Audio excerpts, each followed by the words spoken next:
Hello and welcome to another episode of Squirtified Engineering. I'm Sprutis, and if you're new to the channel, please consider subscribing and giving this a thumbs up click if you enjoy it.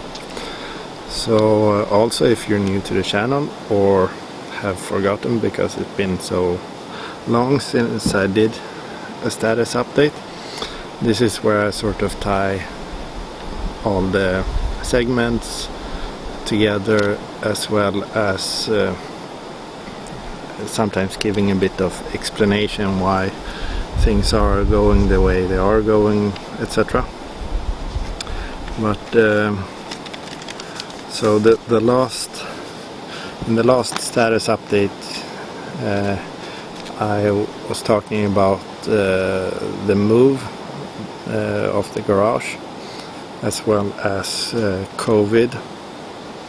And by the way, I'm out in the forest because I've just finished filming another episode for another segment, so please go to the channel and check that out.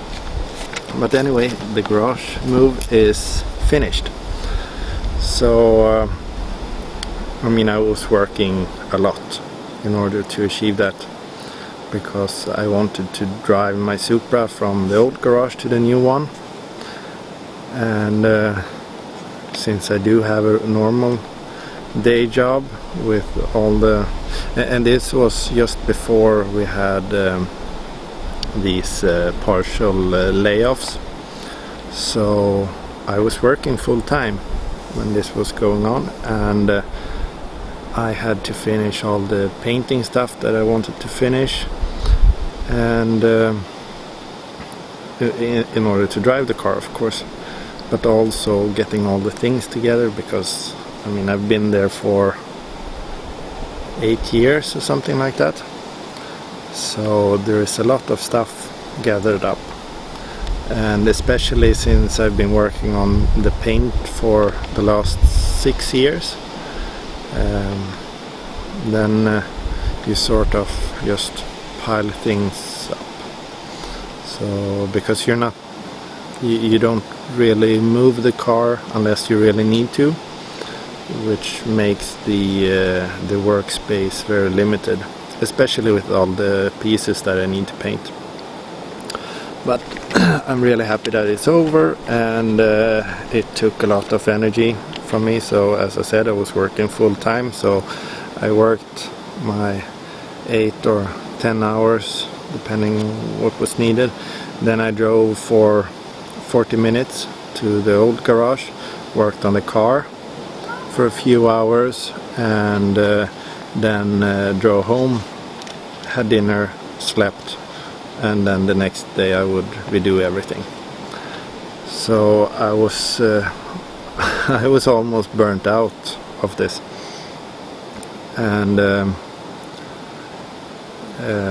even though the move is finished, my spot in the new garage is far from it. I need to set up everything again. I need to have a safe place for my tools, chemicals. I need some sort of shelf to have my amplifier and speakers and yada yada yada. And then all of this with COVID happened, and I was partially laid off. I went down a bit in salary and didn't work so much. And since I am in the risk zone, I don't want to meet other people unless it's really necessary. People here in Sweden aren't really behaving like we have a pandemic going on, and this is now, it's almost August, and it's quite terrifying seeing how people here in Sweden are behaving just like everything is normal. And it doesn't matter what age group. You see people from young to very old just don't caring. So I don't like that one bit. I wouldn't I wouldn't be very happy if anyone I knew or knew about got COVID and had to be in the respirator for a long time.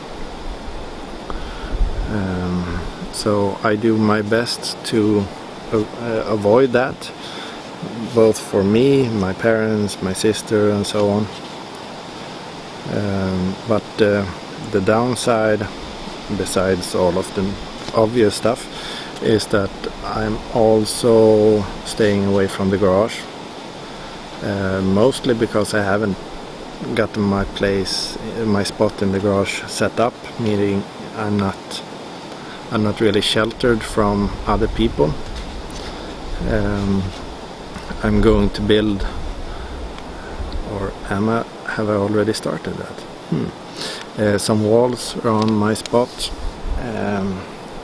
just to keep it a bit safer, a bit more contained. Not for COVID or like that, but the benefit of having the walls is that people don't really come into the spot that easily, which makes it easier to keep a distance without being rude. I guess that's the one of the harder parts, to tell people off, saying please don't come near me. I don't want to risk anything, neither for me or you. But what can you do? Something that you can do is order parts. So when I was driving my Supra from the old garage to the new garage, I was having this noise. So if you it is a manual. I still have the R154 as you've seen, gearbox. But if you sort of depress the clutch and putting tension on the drivetrain if you were to start rolling, and then immediately press the clutch pedal, then I would get a noise, which I suspect is from the center bearing. And the center bearing is like $250, and then I have to pay toll and tax on that. So I mean, it's another $70 or something. So quite expensive in the end, because and then of course we need to add shipping. I don't think the price here in Sweden is that good, so I would need to order it from the US, or probably from the US.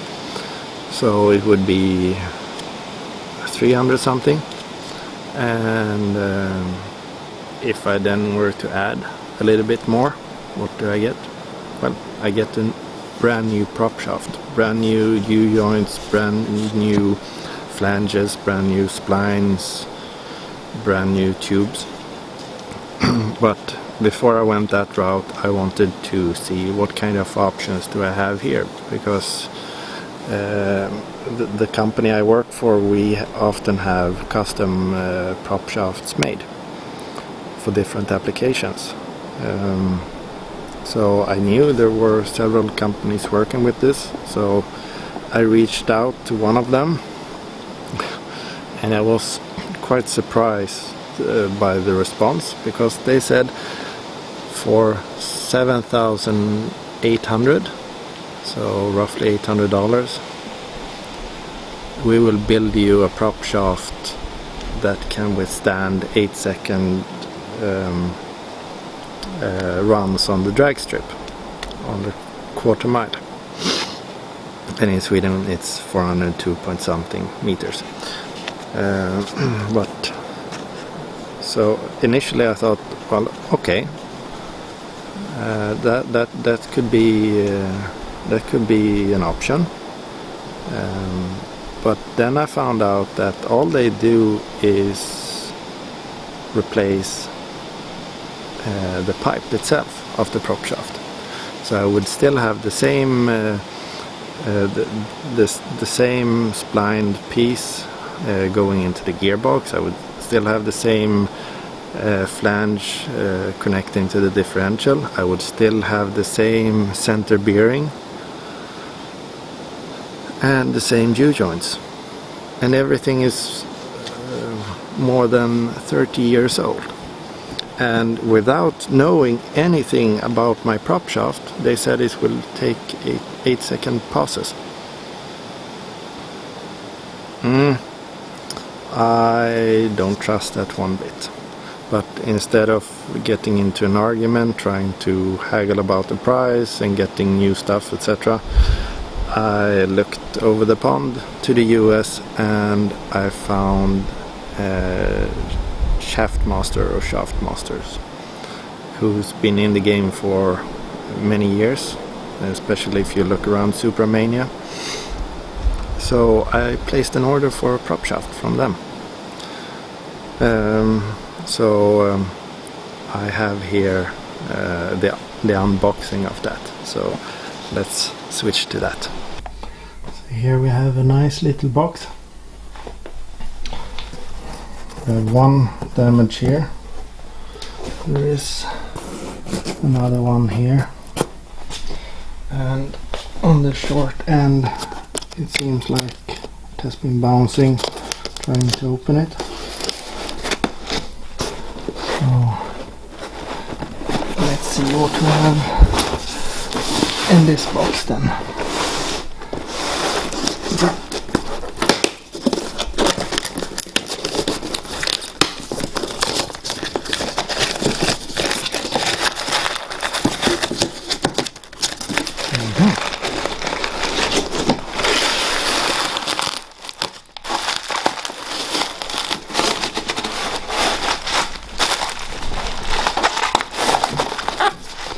No, it's not a pipe.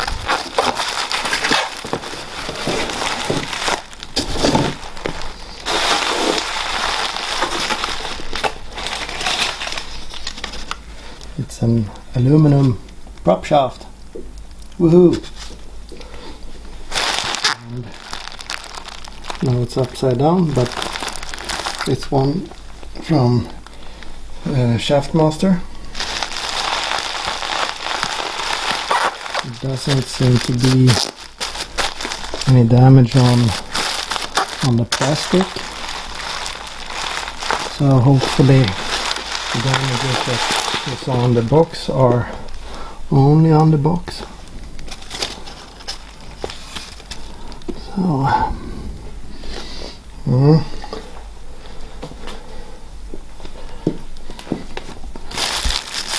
the gearbox side.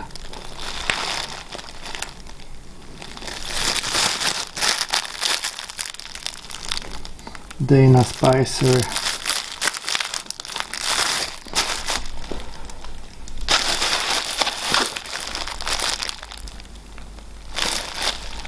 when I received the message that it's available for pickup, they didn't write anything that I had to pay anything, but when he came out with the box he said, how do you want to pay?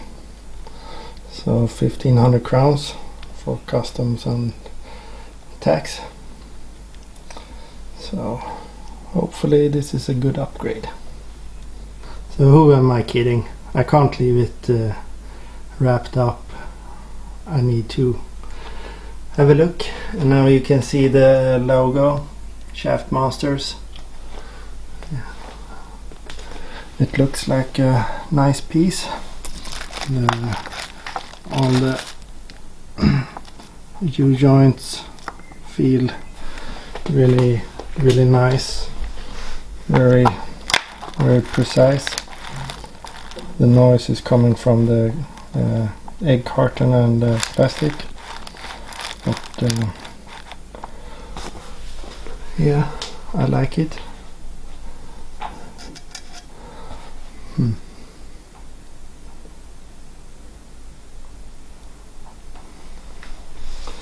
So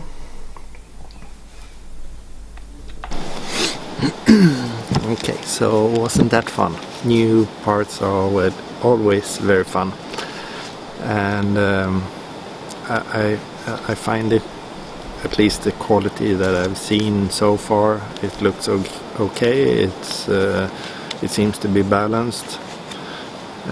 So I'm looking forward to installing it and seeing what if it makes a difference. And there's also another package. As you've seen in my episodes, I have a few polishing machines. I think I have 4, and with the unboxing you will see now, I have 5. So here's the next package.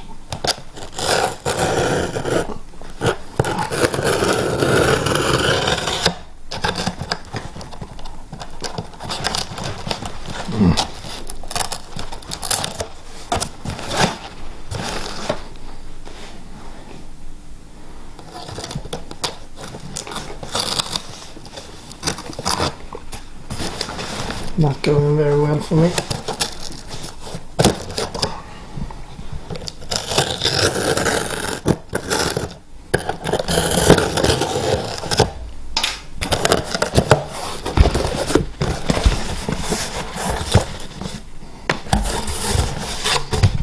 Another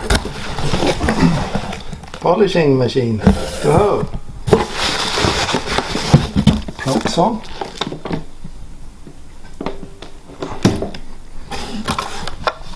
And some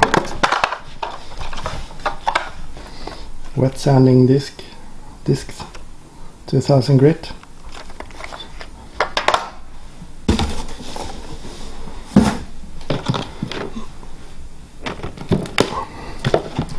So I got the focus.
Focus. So this is a kit. We get some different sanding discs, some microfiber, the support itself, some polishing compound, polishing pads. I will be using my other ones. This one is corded, 800 to 2800 RPM, 50 millimeter attaching pad, and it's pretty cheap. It was almost 1300 Swedish crowns, so around 130 US dollars.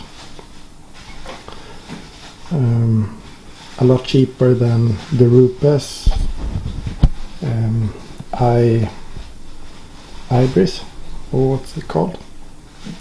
But let's open this.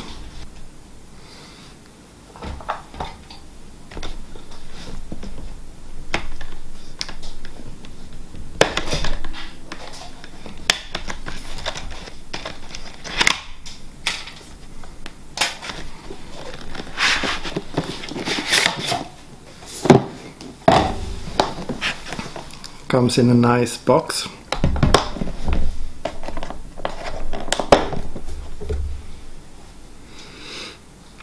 So we have the sanding discs that are included, 400, 1000 and 2000 grit,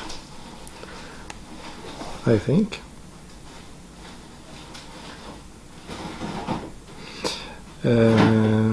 Or this is what you can buy. Let's see.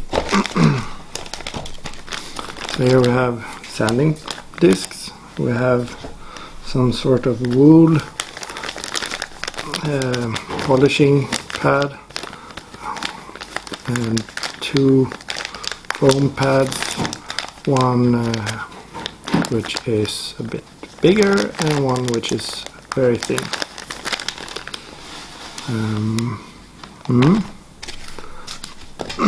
The microfiber,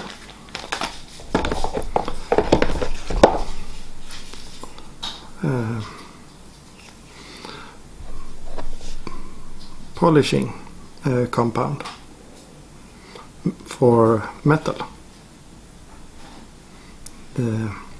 It's made for Hawklands, high gloss. And here's the machine itself. So on the back we have the power. We also have this dial for adjusting the speed.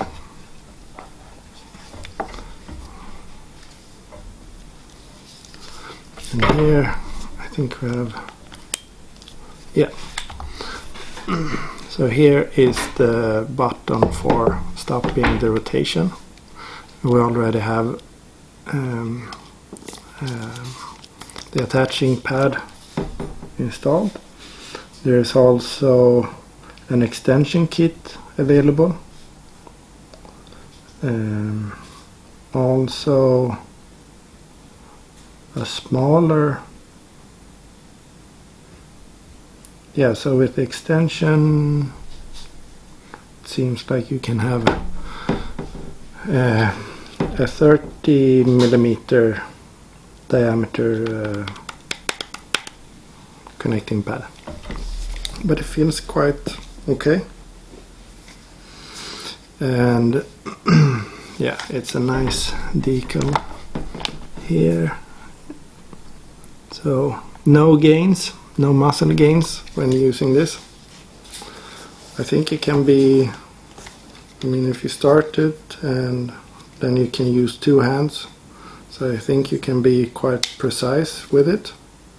It's long enough for 2 hands, but also short enough for 1 hand, but I guess you always use 2 hands in some way.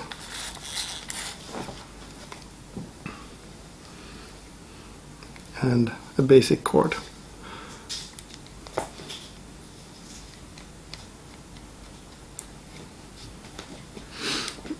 And also a way to hang it, but I will keep it in the box to keep it protected. But thanks to the guy who recommended it in a Swedish Facebook group about car care. Proxon, tools with character. So just a brochure. It seems like they have the same motor and control system for a different variety of tools. Different grinders and sanding tools. They also have a battery solution, but I wanted the one with the cord. So, and they also show all the extra stuff you can get for this. They also have a cute mini lathe and a small miniature mill, and they also have some thermocut and a wooden lathe.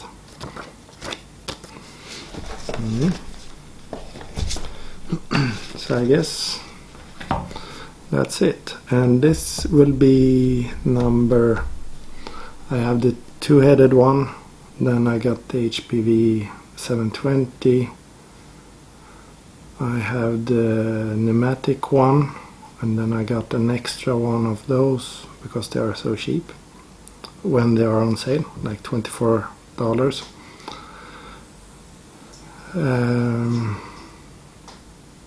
Yeah, so this is number 5.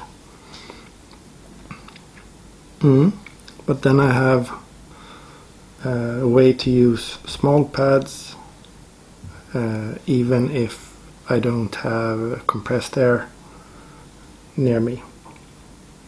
So my main big polisher is corded. This one is corded, and if I'm in the garage once the compressed air system is connected, I have that one as well.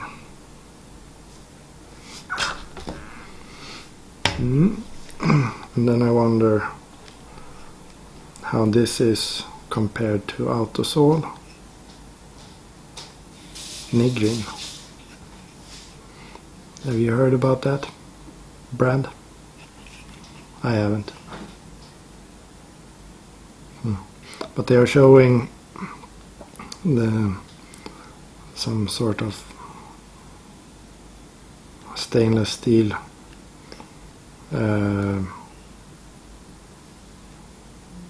yeah, I'm blabbering now. Back to the studio. Okay, so I now have 5 polishing machines, and this one is like the equivalent of the pneumatic one. So I have one if I have compressed air and one if I have electricity.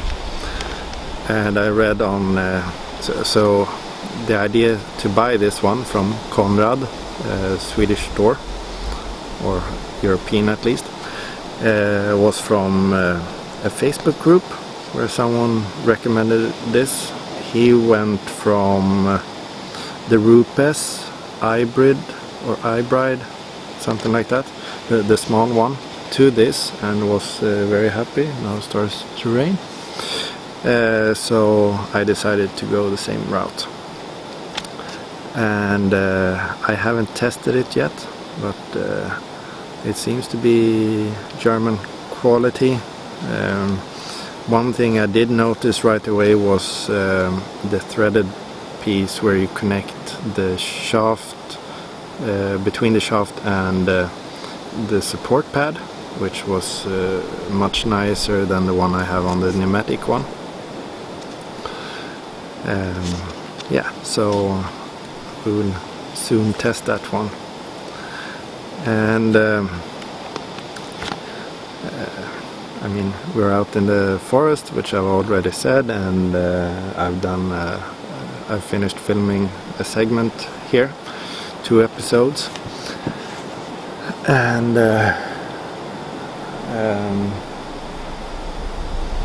yeah, let's just say that while filming this, I had the Monty Python sketch I'm a lumberjack and I'm okay going through in my head constantly on repeat. And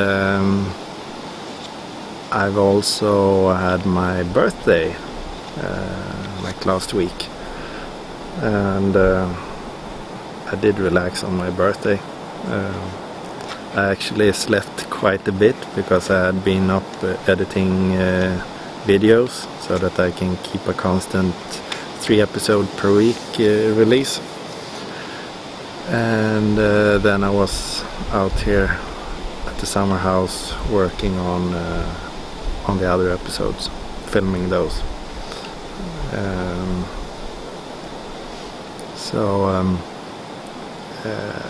hopefully there will be some more episodes now about the Supra and also about the 3D printer.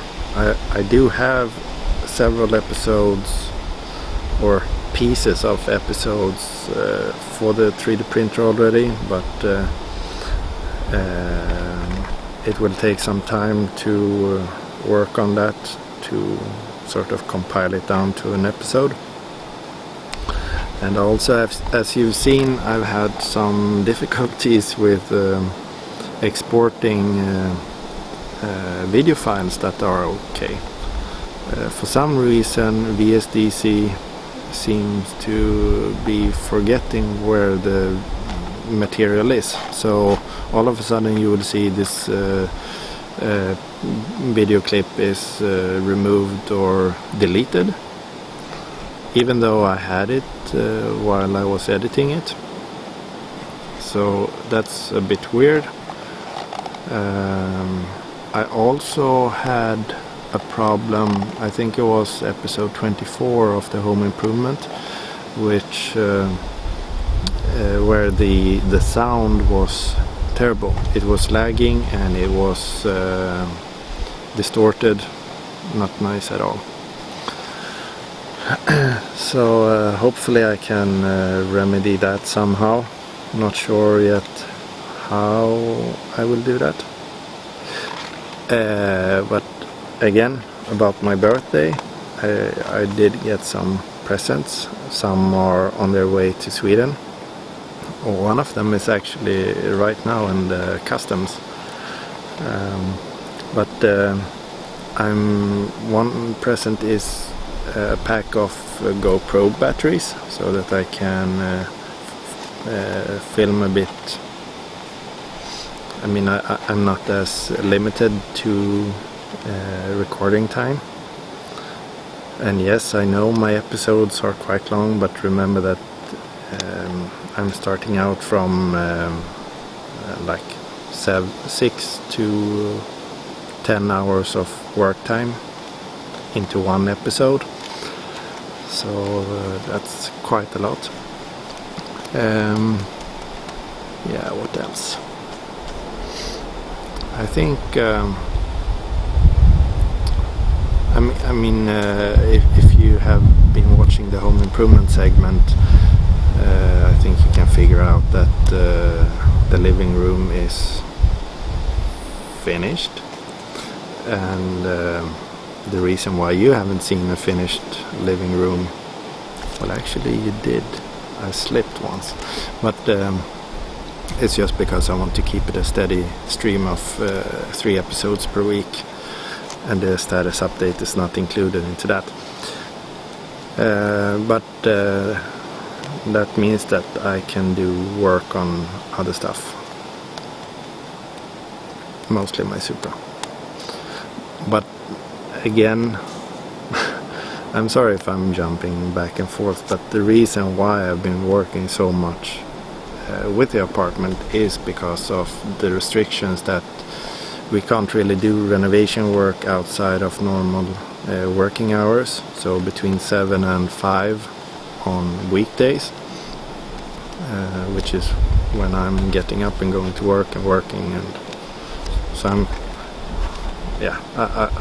that doesn't really work for me. So now when we have the partial layoff and vacation, then I've been able to do all the work that I needed to do in the apartment, because it would be, well, it is very nice to have a full apartment. You've also seen the Supra parts I've had in the apartment, and also still have, which I need to take care of, and working with a dusty room. It's not that great for all the newly painted stuff and electronics and whatnot, so I've been trying to keep those protected. But what I'm trying to say is I had to do that prioritization because of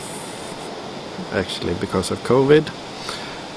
Otherwise I think I would have taken a few days off every now and then just to work on the apartment. But since that is almost finished, I can do more work on the Supra, on the 3D printer and other stuff. If you look at the outdoor segment, the episodes that are about to be released, you will see that I from that create another segment, but it's just to keep everything separated, so if you don't enjoy one segment, then you have the possibility to skip that. Yeah, so I think we're done for today, and I'm sorry that it took so long before I did this status update. I will try and do one once per month or something like that, just to sort of thread the red thread through all of the segments and so on. But if you enjoy me babbling on, and perhaps if you enjoy the unboxing stuff, then please give this episode a thumbs up. Check out my other content. If you feel like it, please subscribe. Please share it as well. And until next time, stay safe, take care, and I'll see you in the next episode. Bye.